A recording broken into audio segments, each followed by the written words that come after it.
thinking of you, thinking of you.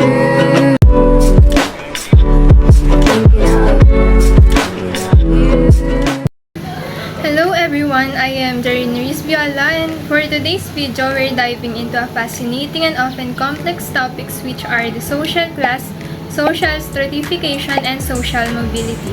But before I start, let me ask you a question. Have you ever wondered why some people seem to have more opportunities in life than others? Or why it's so hard for some to break out of poverty? So these concepts are fundamental to understanding how societies are structured and how individuals navigate their lives within them.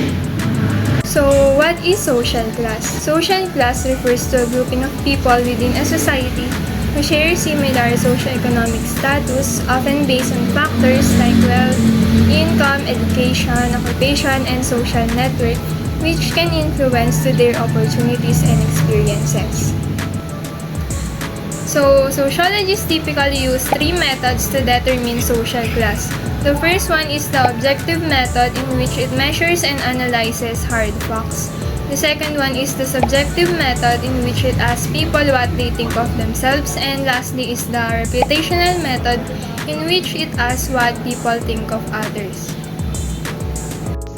So, the results from these three research methods suggest that in the Philippines today, approximately 20 to 30% are in the poor or lower class, 30 to 40% are in the working class, 20 to 30% are in the middle class, and 1 to 2% only are in the rich or the upper class.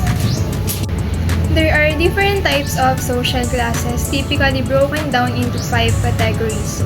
The first one is the upper class, the wealthiest group with the highest level of income, significant political and economic power, and access to luxury. They often have old money or inherited wealth, or new money or earn wealth from business ventures and investment. So the examples of it are the billionaires, elite business families, and political dynasties. The second one is the upper middle class, and it is the highly educated professionals with high incomes who maintain comfortable lifestyles. They often have high prestige occupations, like for example, successful business owners, senior managers, and professionals. So the third one is the middle class. They are the people with stable jobs and moderate incomes who can afford basic necessities and some luxuries. They often include white-collar workers, like for examples, teachers, nurses, office workers, and shop owners. The fourth one is the working class. They are typically includes both skilled and unskilled workers with lower incomes. These people usually work in manual labor or service-based jobs and may experience limited career mobility. So, the examples are the factory workers, cashiers, mechanics, and cleaners. So, the fifth one is the lower class or the underclass. So, those with irregular, low-paying jobs or no jobs at all. This class often faces poverty, homelessness, and lack of access to basic needs such as healthcare and education. Sometimes referred to as the underclass, and this group is often marginalized. So the examples are the people living in informal settlements, unskilled laborers, and those experiencing long-term unemployment. Social stratification. So I am Alexander Castro, and now that we explore the different social classes, let's take a step and look at the bigger picture. How are these classes formed? Why do some people have more access to education, jobs, or healthcare than others? So the answer lies in a concept called social stratification. Okay, let's define what is stratification. Social stratification refers to a society categorization of people into groups based on socioeconomic factors like wealth, income, race, education, ethnicity, gender, occupation, social status, or derived power, resulting in a hierarchy with varying levels of privilege. Most forms of social stratification fall into one of two broad categories: open social stratification system and closed social stratification system. Okay, number 1. Open social stratification system.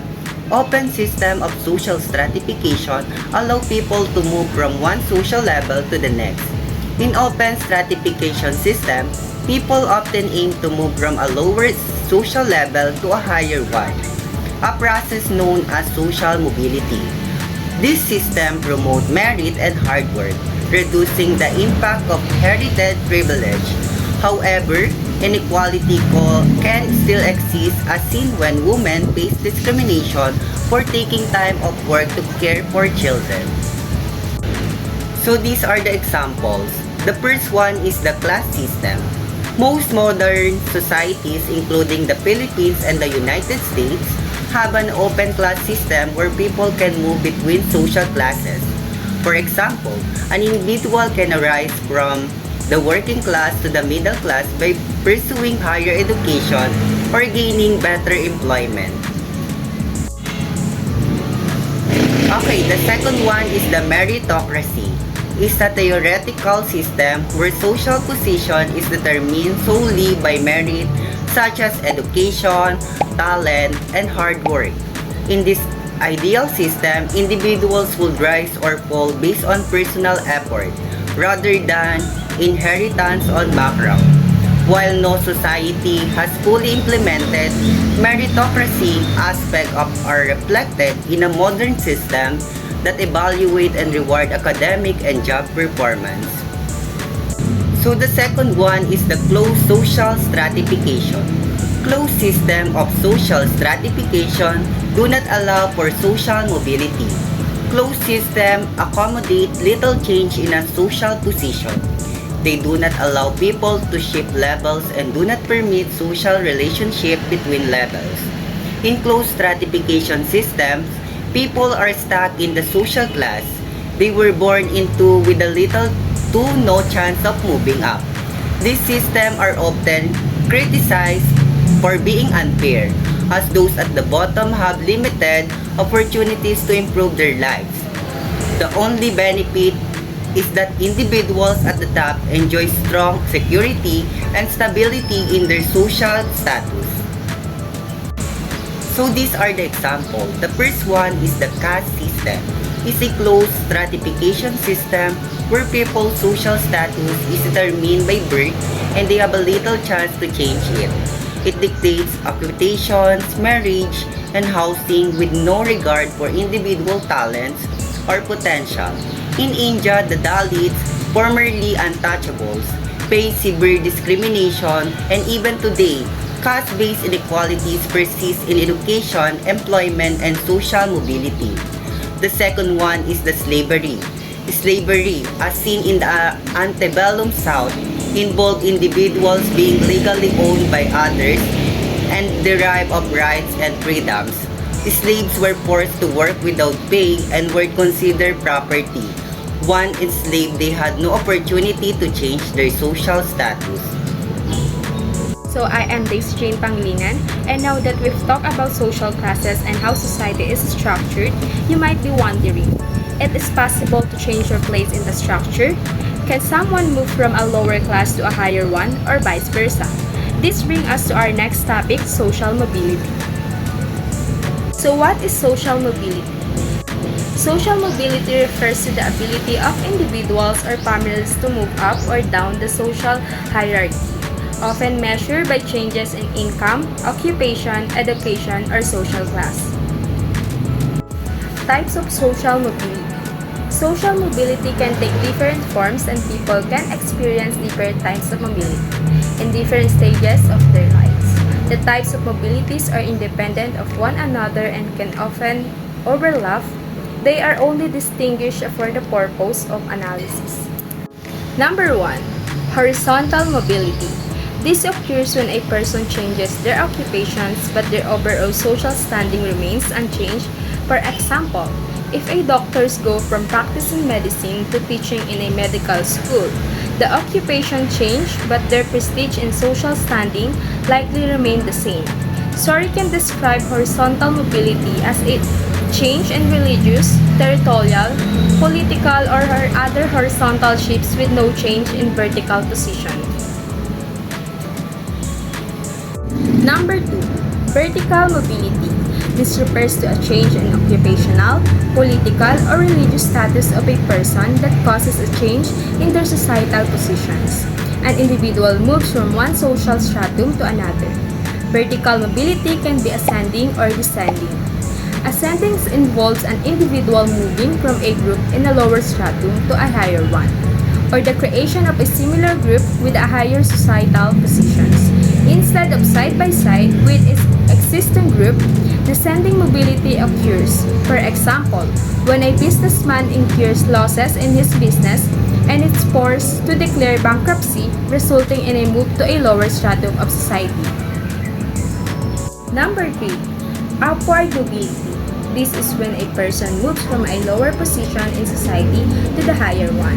It can also include people occupying higher position in the same societal group.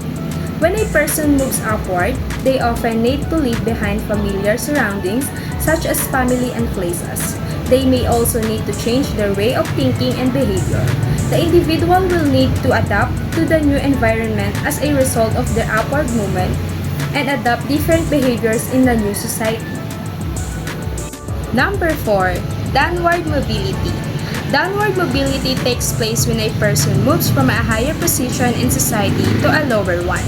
It can occur when someone is caught performing a wrongful act that can result in the loss of the positions they currently hold. Downward mobility is the decline of a person's social status, which can be extremely stressful and challenging to adapt to, especially when it drastically differs from their previous standards of living. It also reflects how society values an equal opportunity and social structure. Number 5. Intergenerational mobility. Intergenerational mobility happens when the social position changes from one generation to another. The change can be upward or downward. For example, a father worked in a factory while his son received an education that allowed him to become a lawyer or a doctor. Intergenerational mobility is influenced by societal changes that lead each generation to adopt new ways of living and thinking, shaped by differences in upbringing, population shifts, and occupational changes. Number 6. Intragenerational mobility. The intragenerational change in societal positions occurs during the lifespan of a single generation. It can also refer to a change in positions between siblings. One way is when a person climbs up the corporate ladder in their career. For example, an individual starts their career as a clerk and through their lives moves on a senior position such as a director. One sibling may also achieve a higher position in society than their brother or sister. So I am Tricia Lorena Bernardo and I will discuss the 6 factors affecting social mobility. So there are 6 factors affecting social mobility. Number 1. Education. Access to quality education plays a major role in upward mobility by providing the skills and qualifications needed for better jobs. Number 2. Economic opportunities. The availability of jobs, industries, and economic growth in a society can influence how easily people can move between social classes. Number 3. Social networks. Connection and relationships can offer access to resources, job opportunities, and mentorship, all of which can help in climbing the social ladder.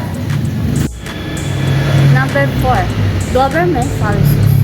Policies like welfare, taxation, and minimum wage laws can either promote or hinder social mobility by providing support or maintaining equality. Number 5. Family background.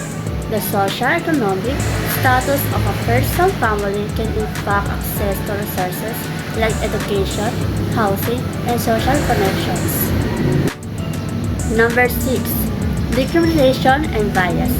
Factors such as gender, race, ethnicity, and age can limit opportunities for some individuals, hindering their chances of upward mobility. In today's vlog, we explore how social class influences our lives, how social stratifications divide society into layers, and now, social mobility determines whether we can move between those layers. We discovered that in open systems, like the one we have today, individuals can rise or fall based on their efforts, educations, and opportunities. However, even these systems inequalities persist, and factors such as a family backgrounds, economic opportunities, and discriminations can impact how far someone can go. By understanding these concepts, we gain insights into the challenges many face and the different paths people navigate, reminding us that while progress is possible, ensuring equal opportunities for all is key to creating a fairer and more just society. Thank you for watching today's vlog. We hope this gave you a deeper understanding of social class, stratifications, and mobility. See you next time. Goodbye!